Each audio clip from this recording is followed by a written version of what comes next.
algavat päeva.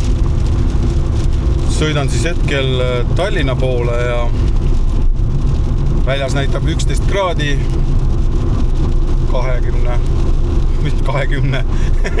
14. juuni on hoopis. Ma ei tea, miks ma arvasin, et 20 on. Ja pean nentima, et täpselt sama soe oli ka detsembrikuus. Nii et Eestimaa sükene kevad, suve ja talve vahe on siis sisuliselt 2 kraadi. Ja hetkel siis hakkan jõudma siis alles Käreverre ja Kärevere silla peale, nii et tükk maad minna. Täna siis Tallinnas toimetan sükene filmimine, mitte klassikaline pidu, vaid pigem sükene rahulik miljöö, toredad inimesed ja sükene ülevaade siis kogu päevast.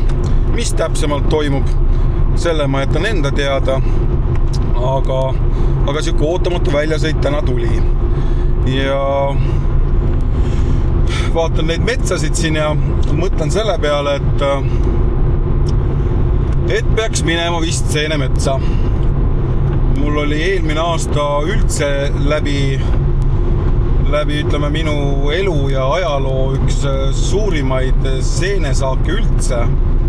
Et tänud ühele väga toredale TikToki kasutajale, kes siis avaldas oma kukeseene koha mulle, kus ta käib kukeseeni korjamas ja pean nentima, et seal ei olnud mitte ainult kukeseened, et kui kukeseened läbi said, ehk nende aeg oli paika väga otsa korral, siis avanes ju meeletu vaatepilt pilvikutele ja puravikudele ja nii edasi, et see koht on ikka kuldaväärt koht ja ma saan täitsa aru, miks eestlased oma seene kohti ei avalda, sest suht võimatu.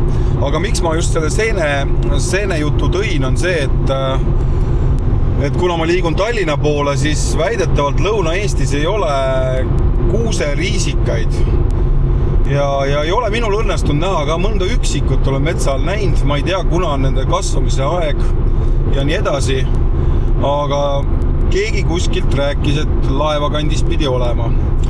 Nii et kui sina tead selle kohta nagu rohkem, kuna ütleme need kuuseriisikad kasvavad ja kuna see hooaeg neil on, siis ma oleks ilgelt happy, kui sa mulle siia alla kommentaaridesse kirjutad. Aga jah, hetkel siis kütan siit kohe Kärevere sillast üle ja Emajõgi siin paistab. Nii et siis vahepeal vaatab, mis siis päeva jooksul juhtub ja nii see tänane vlog on alguse saanud. Tallinna sildi alt sisse sõitnud juba terve tee on olnud nagu 4 aasta aega, et on tulnud korralikult vihma, vaatad isegi lumelörtsi ei tule ja üllatus, et nii kui ma siia Tallinna piirile nüüd sisse hakkasin sõitma ja jõudsin siit Tallinna sildi alt läbi juba, siis väljas 18 kraadi sooja, päike paistab, nagu oleks kuskile veel rohkem lõunasse sõitnud, kuigi tegelikult ju põhja poole hoopis. Ja nüüd siis ei olegi midagi muud kui korraks Ülemistesse ja viskan seal pilgu peale, vaatan, mis siis Ülemiste keskuses huvitavat pakutakse. Veidikene teen aega parajaks ja siis juba kella 2 hakkan siis juba tööd tegema veidikene pühapäevasesse päeva ning mis siis edasi, kuidas see üritus seal läheb ja nii edasi, seda siis vaatan, kas ma saan ja võin üldse seal koha peal midagi veidikene filmida. Nii et kui ei või, siis räägin pärast veidikene, mis siis toimus või mis ei toimunud. Ja liigun siis hetkele kohe lennujaamast mööda. Alati, kui ma siit lennujaamast mööda tulen, siis on niisugune nostalgia hetk, et kogu aeg on niisugune tunne nagu, et nüüd lähen reisile ja lähen viin kohe, panen auto parklasse ära ja saab kuskile soojale maale minna, sest olen ma nüüd aru saanud sellest, et Eesti ei ole soe koht enam. et siin on nagu isegi juuni ja juuli ja kõik on täiskülmad, ainukene normaalne kuu on, mis on viimastel aastatel olnud, on septembrikuu. Et eelmine aasta hakkas märtsis sadama ja sadas põhimõtteliselt augustini välja ja ega seegi aasta juulikuu, mitte juuli, juuni on ju olnud ka vähemalt Lõuna-Eestist lausvihma käes, et rääkida siin mingisugusest vanarahva tarkuses, et külm talve ja tuleb soe suvi, see ei pea enam ammu paika, et ajad on nii palju muutunud. Vot, aga keeran ära Ülemistesse sisse ja panen siis hetkel ennast pausile.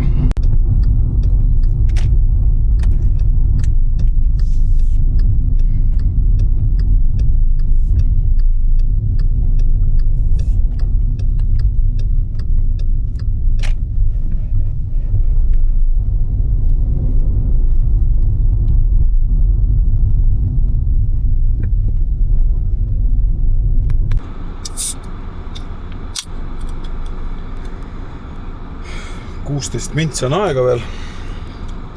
Ülemistesse sai ära käidud ja siuke jook nagu mingisugune puls ja siukene kella 1. Lõuna on siis 2 siukest kookest ka.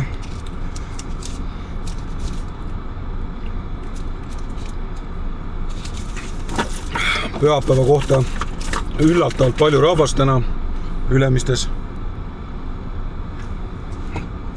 Ja väljas läheb järjest soemaks, ma ei tea palju, nüüd on juba vist 19 või 20 kraadi soojana.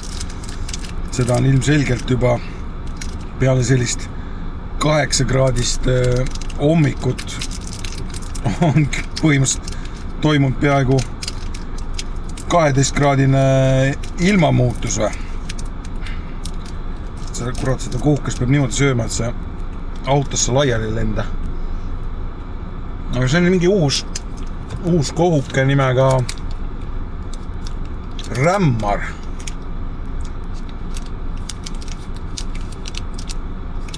Vanilje šokolaadi glasuuriga 40 grammi. Ja ei ole paha iseenesest. Vot. Aga muud ei olegi midagi öelda siis. Näeb siis juba mingi aja pärast uuesti. The good thing about One Miners is that they are also based in Texas, so we get great service fees. Why I'm doing this and the need to do this.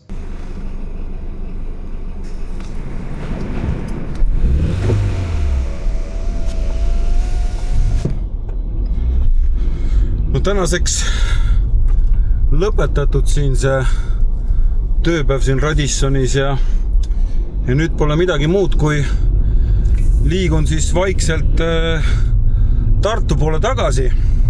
Siukene hea tummine tööpäev, kimbal ja siis teine kaamera ka, nii et siukene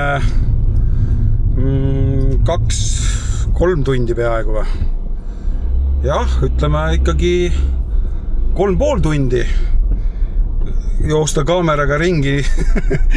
Õlalihased on valusad, biceps on valus, triceps on valus.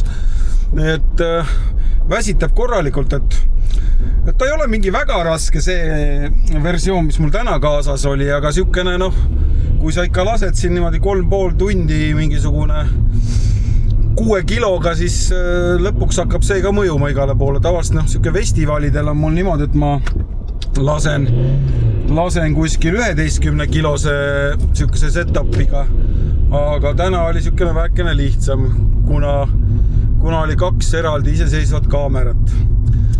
Aga jah, Tallinnas on ütleme niimoodi, et siia Radissoni juurde saada, siis ütleme ikka kõik teed on remondis ja siukene paras jagu, siukene trill ja trall, siukest kondamist oma jagu, nii et aga nüüd on juba otsapidi olümpiku juures, et siin suht kiiresti jõuab, mulle tundub. Olen olümpik või? On küll, Elasin ise siin kunagi aastal 2005 vist. Et olid ägedad ajad sel ajal. Ollikas töötas veel sel ajal täie võimsusega ja ma ei teagi, kas ta nüüd ka töötab ja kas ta on nii legend, nagu ta sel ajal oli.